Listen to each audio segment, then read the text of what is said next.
Olá, tudo bem com você?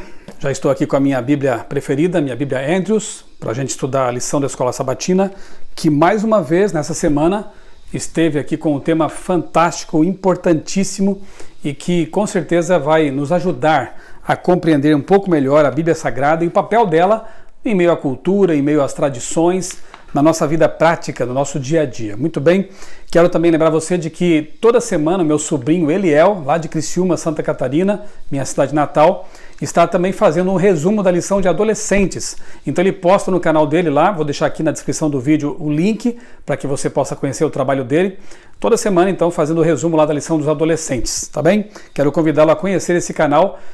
Ele não coloca só isso, ele coloca também ali resumos de livros que ele tem lido, material assim bastante relevante, bastante interessante, especialmente para a faixa dos adolescentes, tá bom?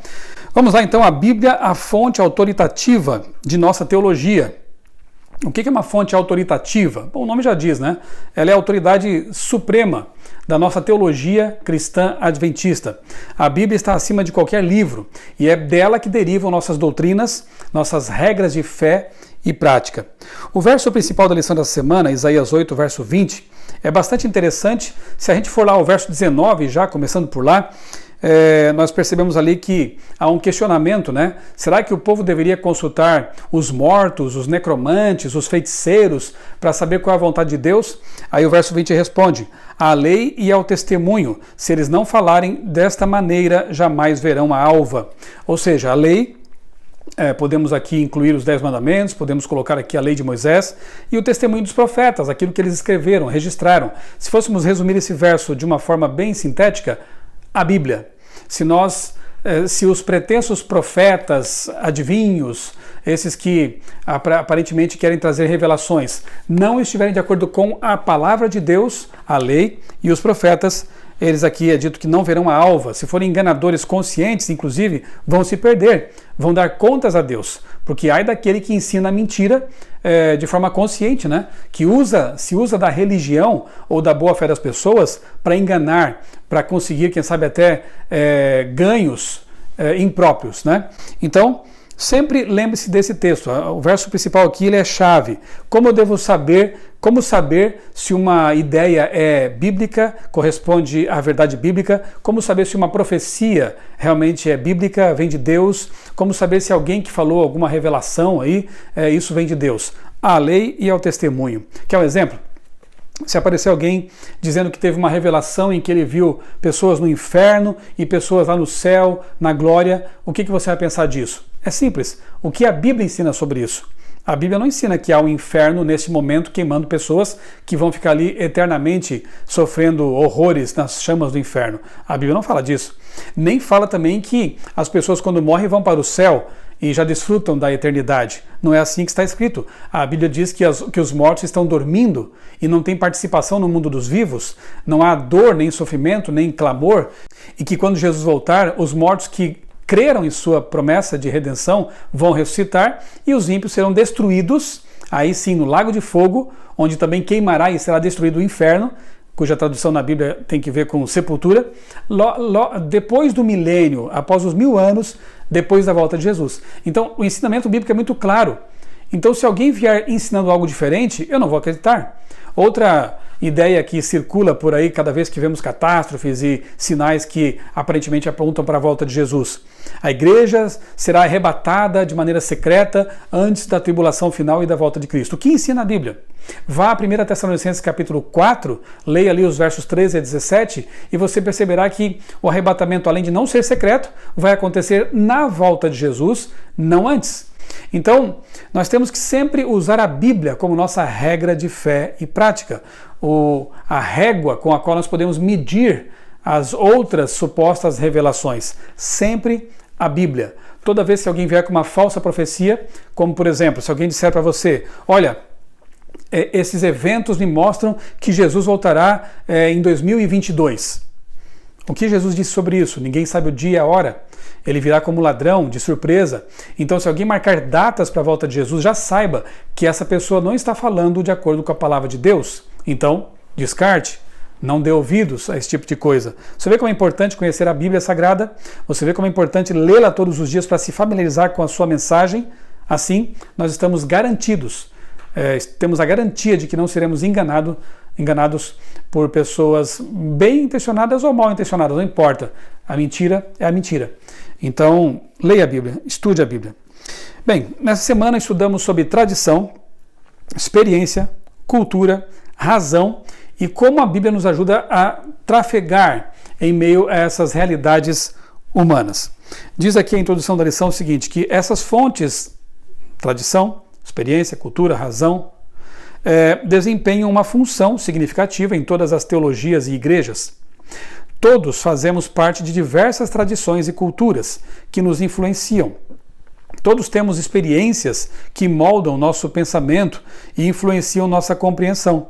Todos temos uma mente para pensar e avaliar as coisas. Todos temos a Bíblia e a usamos para entender Deus e a sua vontade. Repito, então, é vital conhecermos a Palavra de Deus, a Bíblia Sagrada, a fim de nós conseguirmos nos localizar em meio às tradições, às culturas e também saber usar bem a nossa razão guiada pelo Espírito Santo, pela Palavra de Deus. Tradição é o tema de domingo. Quando a tradição é boa? Quando a tradição é ruim? Existem boas tradições? Existem tradições ruins? Claro, sem dúvida. E a lição, ela pede que nós leiamos aqui Mateus capítulo 7, versos 1 a 13. Repito, eu já parto do pressuposto de que você já leu esse texto, porque esse vídeo aqui é apenas uma recapitulação daquilo que estudamos durante a semana. Se você não tem a sua lição ainda, faça planos de assiná-la para o próximo trimestre. Você vai receber em sua casa, no conforto do seu lar.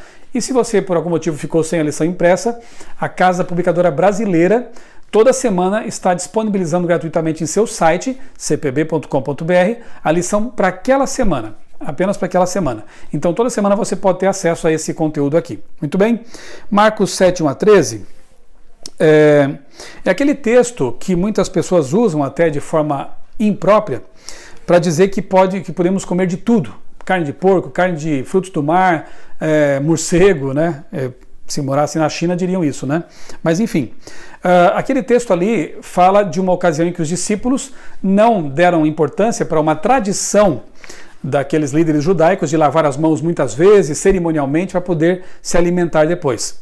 Os discípulos ignoraram aquele costume e aí os líderes judaicos passaram a condená-los por causa disso.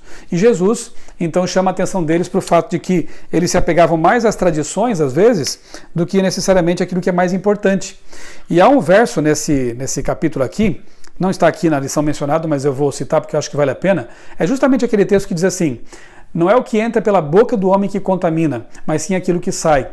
Bom, como é importante nós lermos o contexto para entender os versos quando são lidos isoladamente, né?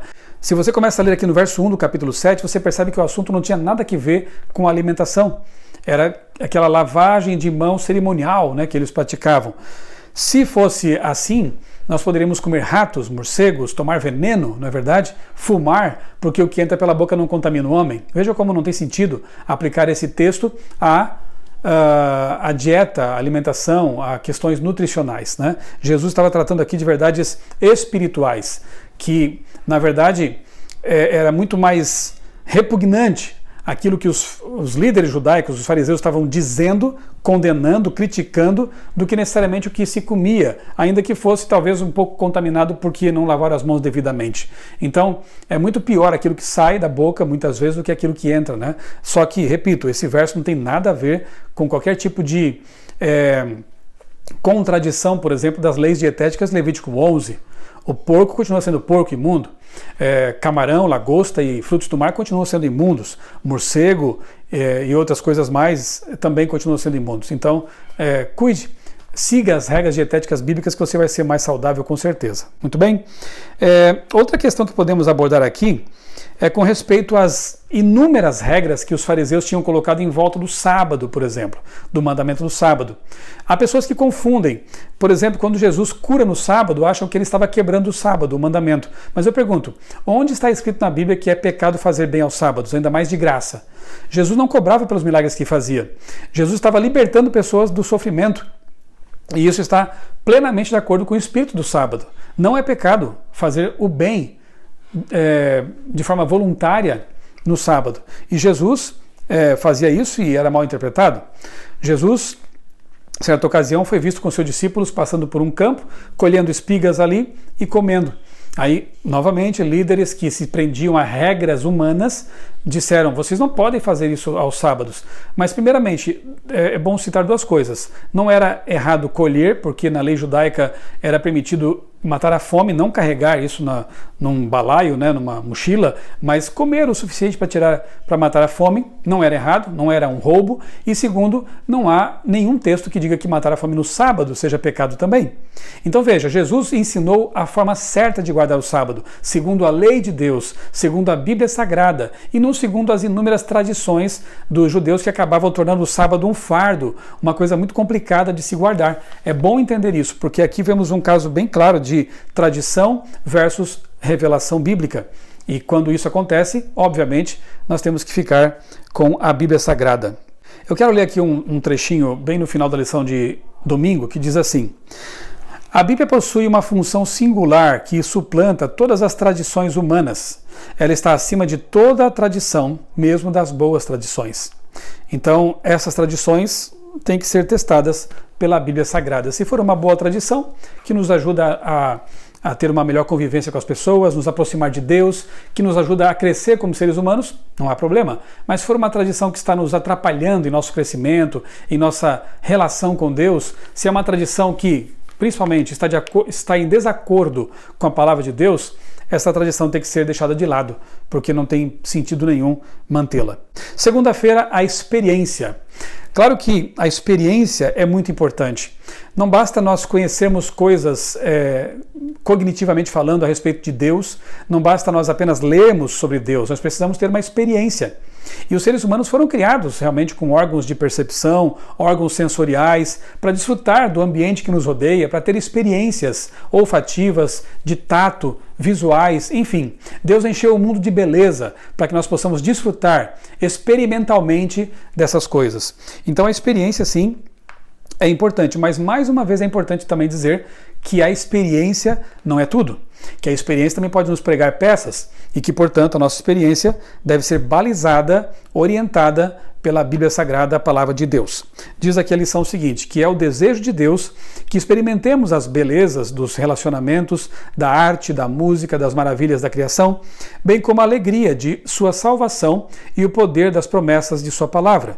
Nossa religião e fé são mais do que apenas doutrinas e decisões racionais. O que experimentamos molda significativamente a nossa visão de mundo, nossa visão de Deus e até mesmo nossa compreensão da sua palavra. Mas precisamos também ver claramente as limitações e insuficiências de nossas experiências quando se trata de conhecer a vontade de Deus. Tanto é que lá em 2 Coríntios 11, eu vou mencionar só o verso 3 aqui, da pergunta 4, né? Ali Paulo diz que nós temos que tomar cuidado para que nossa mente não seja corrompida por Satanás.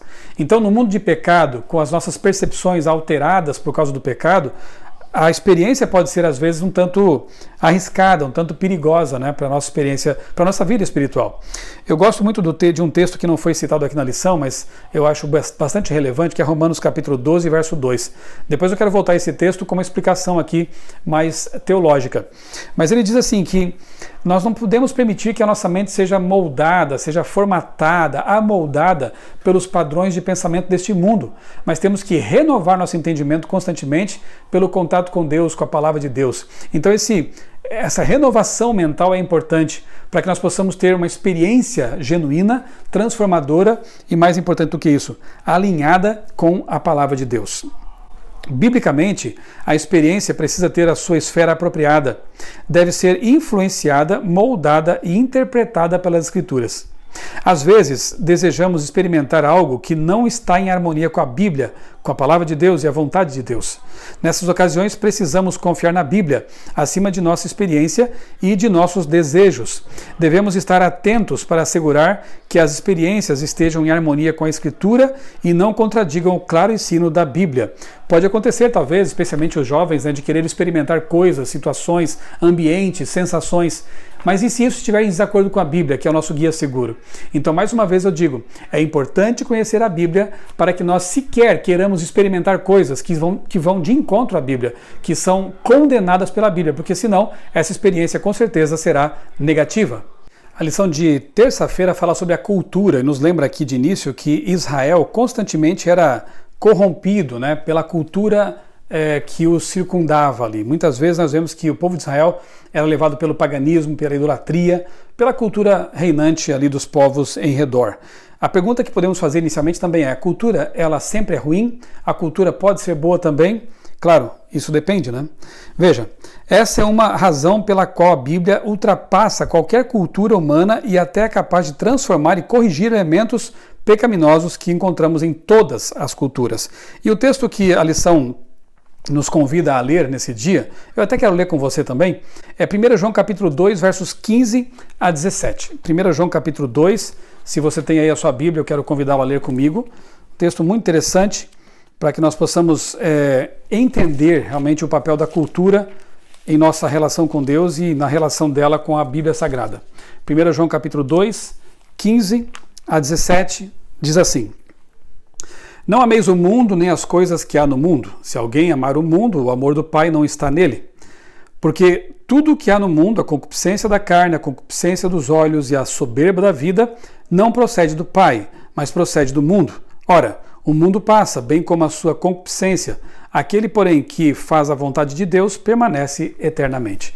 Então, na verdade, a condenação que a Bíblia faz aqui é dos elementos maus da cultura, os elementos ruins, pecaminosos da cultura. É nesse sentido que a lição nos convida a não ter uma mentalidade mundana, pecaminosa. Por outro lado, Jesus também diz que Deus amou o mundo de tal maneira. Temos que saber separar, então, o que é o mundo e o que é o mundo, né? O mundo, como planeta, como humanidade, Deus ama. O mundo com as suas concupiscências, seus pecados, sua contaminação, sua perversidade, Deus odeia. Deus odeia o mal, não odeia o pecador, odeia o pecado. Então nós precisamos realmente saber separar essas coisas. Talvez um bom antivírus mental, um bom critério para selecionarmos elementos culturais que possam ser úteis para nós, seja realmente Filipenses 4:8. Ali o apóstolo Paulo diz que tudo que é puro, tudo que é honesto, tudo que é verdadeiro, tudo que é de boa fama, se há algum louvor, né, seja isso que ocupe o vosso pensamento. Então, graças ao nosso conhecimento da Bíblia, nós conseguimos distinguir na cultura que nos rodeia elementos que possam realmente contribuir conosco, bons livros, bons documentários, bons filmes, eventualmente até pode ser que existam, né? São poucos, mas procurando bem podemos encontrar. Então esses elementos culturais, produções culturais que possam de alguma forma nos edificar, nos ajudar a crescer intelectualmente e até espiritualmente. Então note que é preciso realmente saber separar os elementos culturais que são nocivos daqueles que podem até ser aproveitados para o nosso crescimento. O ideal é que, se necessário, a fé bíblica se oponha à cultura existente e crie uma contracultura que seja fiel à palavra de Deus. Eu acho interessante essa expressão ser usada aqui, uma contracultura. Muitas vezes, se não, na maior parte das vezes, né, o cristão acaba tendo que remar contra a corrente cultural. E por causa disso acaba sendo uma pessoa contracultural, né? Hoje, defender a família tradicional, a família bíblica, pai, filho, pai, esposa, filhos, eventualmente se tiverem filhos, mas especialmente o casamento heteromonogâmico, defender esse valor, essa criação de Deus bíblica que está lá em Gênesis 1, já é ser contracultural. Hoje, defender certos valores que estão sendo esquecidos e superados até, é ser contracultural. Mas se para defender o que está na Bíblia eu tiver que ser contracultural, não tem problema. Sejamos contraculturais, rememos contra a correnteza, porque o importante é saber que estamos fazendo a vontade de Deus, o nosso Criador, e perceber que ao fazer a vontade de Deus, nós somos mais felizes, nós temos mais saúde, temos uma vida abundante como prometeu Jesus. E eu quero concluir a lição de terça-feira lendo aqui o texto de Ellen White em Conselhos aos Pais, Professores e Estudantes, página 323, que diz o seguinte: os seguidores de Cristo devem se separar do mundo em princípios e em interesses. Não devem, porém, se isolar do mundo. Olha o princípio, aquela questão de estar no mundo, mas não ser do mundo, né? Um paradoxo. O Salvador se misturava constantemente com os homens, não para os animar em qualquer coisa que não estivesse em harmonia com a vontade de Deus, mas para os elevar e enobrecer. Nós temos que nos relacionar, temos que nos misturar com as pessoas, mas para trazê-las para Jesus. Nós temos que ser sal, nós temos que ser luz, temos que influenciar. Se não conseguimos fazer isso, talvez seja até questionável o fato de se misturar, né? Porque nós não podemos ser Maria vai com as outras, como diz, né? Como dizem. Nós temos que levar as Marias a um outro, que é Jesus, na verdade. Então, Jesus se misturava com as pessoas? Sim. Mas há um detalhe que precisa ser esclarecido aqui. Há muitos que dizem assim, mas Jesus andava com os homossexuais, Jesus andava com as prostitutas, Jesus andava com os ladrões. Não, ele não andava com as pessoas, ele andava com os seus discípulos. Mas ele convivia, ele pregava, ele recebia essas pessoas para transformá-las de acordo com a sua vontade e transformá-las também em cristãos convertidos, e esses capazes de levar essa mensagem a outras pessoas, tornando-os discípulos. É isso que Jesus fazia. Ele não era companheiro de fanfarrões, de beberrões, de devassos, não, de forma alguma, mas ele os recebia, ele os transformava. E, se preciso, entrava na casa deles também, como fez algumas vezes na Bíblia, a gente vê essas histórias, para transformá-los, para curá-los, para convertê-los. Essa tem que ser também a nossa postura, né? A lição de quarta-feira fala sobre a razão. Sim, nós somos cristãos racionais. Na verdade, a nossa fé é racional, não é baseada apenas no emocionalismo, né? As emoções têm seu lugar, mas a razão deve ser sempre o condutor da nossa experiência espiritual. Em 2 Coríntios 10, verso 5, aquele texto muito bonito, interessante, que diz que temos que levar cativos nossos pensamentos a Cristo, ou seja, Deus, Jesus, tem que orientar nossa razão, tem que guiar nossos pensamentos. E Provérbios 1:7, aquele texto clássico, bem conhecido, que diz que o temor do Senhor é o princípio da sabedoria. Então a verdadeira sabedoria é aquela que realmente é conduzida por Deus, o Deus da razão. Eu falei que queria ler com você aqui um texto mais teológico, né, de Romanos capítulo 12, verso 2. O meu amigo pastor Natal Gardino, que por sinal toda semana produz ali aquelas perguntas interativas da lição da Escola Sabatina. Eu publico em meu blog, outraleitura.com.br, toda semana. É um material muito bom para professores de Escola Sabatina, para você que vai, quem sabe, recapitular com a sua unidade de Escola Sabatina. São perguntas que podem ajudar a fomentar a discussão ali na unidade. E ele me enviou um comentário bem interessante aqui sobre essa questão da razão, do intelecto, né, da lógica. Ele disse assim: esse texto, de Romanos 12, verso 2, seria mesmo muito relevante para a lição dessa semana. Ele usa aqui a palavra grega lógicos, de onde nós extraímos a palavra óbvia, lógica, né? Traduzida como racional. Mas ela tem um significado mais profundo, pois é derivada de logos, palavra razão. Você encontra essa palavra também lá em João capítulo 1, verso 1, né? Logos, a palavra, a qual era usada para designar a própria mente divina que rege o universo. João usou essa mesma palavra para se referir a Jesus, como eu disse, em João capítulo 1, onde é traduzida erroneamente como verbo. O correto seria mesmo a palavra. Em suma, a palavra lógicos tem as mesmas características de logos, razão e divino espiritual. Portanto, o culto racional de Romanos 12, verso 1, não significa apenas racional do ponto de vista humano, mas do ponto de vista divino. A razão humana não é suficiente para a razão divina. Esta é superior àquela.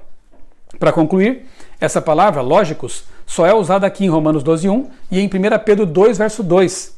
E é por isso que algumas Bíblias traduzem como leite racional, né? Como é o caso da Almeida Corrigida Fiel, Almeida Revista Corrigida e outras traduções. E também como leite espiritual, como é o caso da Almeida Revista Atualizada, a NVI e a Nova Tradução Linguagem de Hoje. É porque essas duas ideias estão contidas. É um racional espiritual. Olha que interessante. Não é apenas uma questão de pensamento racional, de mentalidade lógica, né? É uma racionalidade espiritual. É um racional guiado por Deus. É nesse sentido que a lição então apresenta a importância da razão, ok? Diz aqui um trecho que, como consequência do iluminismo do século XVIII, a razão assumiu uma função nova e dominante, especialmente no mundo ocidental, que vai muito além de nossa capacidade de pensar e chegar a conclusões corretas. Infelizmente, graças a essa racionalidade exacerbada humana e ao pensamento gerado pelo iluminismo, né? Na verdade, passaram a usar a razão de forma equivocada para questionar verdades bíblicas, como, por exemplo, a ressurreição de Cristo, o nascimento virginal de Jesus, a criação em 6 dias e por aí vai. Isso é um mau uso da razão, é uma crítica pela crítica, é um ceticismo localizado que não duvida de si mesmo, mas duvida apenas dos fatos bíblicos e espirituais, Porque se você pensar bem, como dizia o grande escritor Chesterton, o verdadeiro cético é aquele que duvida até de si mesmo, né? Será que meu ceticismo está correto? O que tem por aí é muita gente que é crente e não sabe. Crê que a sua posição é a mais correta, que ser cético é estar correto, né? Quando na verdade, se você buscar as evidências, como já vimos aqui em algumas lições anteriores, nós encontramos boa razão para crer que a Bíblia é a palavra de Deus. Então, repito, racionalidade aqui na lição de quarta-feira tem que ver mais do que apenas usar o cérebro, e é importante usá-lo, né? Mas é usar de forma espiritual. É uma razão regida por Deus e por sua palavra. E finalmente, a lição de quinta-feira fecha tudo isso, colocando a nossa regra, né? A Bíblia Sagrada acima de tudo isso. A Bíblia deve reger a tradição, deve reger a cultura, deve reger a nossa razão e ser realmente o fundamento de toda experiência espiritual. Aqui pedi que nós lêssemos João capítulo 5, capítulo 7, alguns versos desses capítulos, né? Mas eu de novo digo que você já deve ter lido, como estudante da lição que você é, e eu só vou recordar aqui algumas coisas. Olha que trecho interessante aqui da lição de quinta-feira, logo abaixo da pergunta. Algumas pessoas alegam ter recebido revelações e instruções especiais do Espírito Santo, mas essas instruções vão contra a clara mensagem da Bíblia. Para essas pessoas, um suposto Espírito Santo alcançou autoridade maior que as Escrituras. É uma pena, né, que haja muitas pessoas hoje que dão mais importância à experiência espiritual, às supostas revelações do que à Bíblia. Não leem a Bíblia, mas adoram ouvir revelações vindas dessa ou daquela pessoa. Essa semana mesmo eu recebi um áudio pelo WhatsApp que me deixou muito chateado. Uma falsa predição aí de acontecimentos futuros, futuro imediato, dizendo que as pessoas têm que se trancar em casa, acender velas, fazer ali alguns rituais, porque os demônios serão soltos do inferno. Quer dizer que eles nunca foram soltos? Já não estavam no planeta? Quem causa as guerras? Quem causa as matanças? Quem causa as tragédias desse mundo? Quem leva os seres humanos a roubar os outros, a ser desonestos e corruptos? Não eram os demônios? Só agora foram soltos? Veja que absurdo! Os demônios já estão soltos há muito tempo. E nós só temos realmente capacidade de vencê-los se nós estivermos em comunhão com Deus.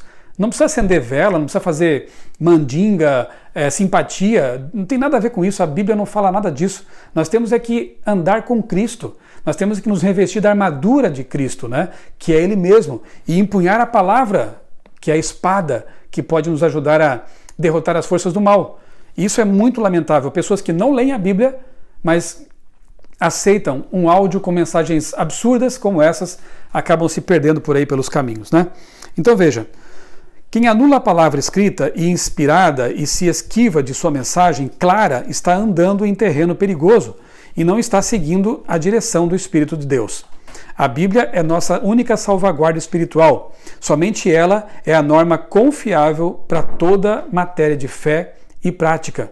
E aqui há mais uma citação de Ellen White, O Desejar das Nações, na página 671, que diz: por meio das Escrituras, o Espírito Santo fala à mente e grava a verdade no coração. Assim expõe o erro, expulsando-o do coração. É pelo Espírito da verdade, agindo pela palavra de Deus, que Cristo submete a si seu povo escolhido. Vou repetir. É pelo Espírito da verdade, agindo pela palavra de Deus. O Espírito Santo nunca age em não conformidade com a Bíblia Sagrada. O Espírito Santo nunca vai dar uma revelação para alguém que contraria a Bíblia. Por exemplo, se a Bíblia fala que o sábado é o dia de guarda, não dá para aceitar um pretenso profeta que ensine que o domingo é o dia de guarda. Se a Bíblia ensina que devemos nos alimentar corretamente e evitar os alimentos impuros, não posso aceitar a mensagem de um pretenso profeta que diz que eu posso comer de qualquer coisa, que eu posso beber qualquer coisa. Se a Bíblia fala que os mortos estão dormindo, aguardando a volta de Cristo para serem ressuscitados, eu não posso aceitar uma pregação que diga, uma revelação que diga que a pessoa foi ao céu, ao inferno e viu pessoas vivas lá. Isso é espiritualismo. Eu não posso aceitar nada que seja contrário à palavra de Deus, porque o Espírito Santo age em conformidade com a Bíblia Sagrada. O Espírito Santo não pode ter revelado uma coisa para um profeta do passado e revelar outra totalmente diferente para um profeta do presente. Concorda comigo?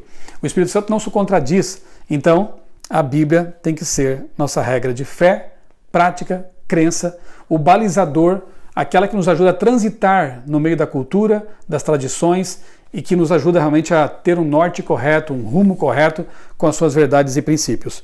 E eu quero encerrar lendo aqui as perguntas que estão no finalzinho da lição de quinta-feira, que são as seguintes. Por que a Bíblia é um guia mais seguro em questões espirituais do que impressões subjetivas? Quais são as consequências de não aceitar a Bíblia como padrão pelo qual provamos todos os ensinamentos e até mesmo nossa experiência espiritual? Se a revelação particular fosse a palavra final em questões espirituais, por que isso não levaria a nada além do que caos e erro? Simples, né? Porque nos guiarmos apenas por impressões ou por supostas revelações seria realmente muito perigoso.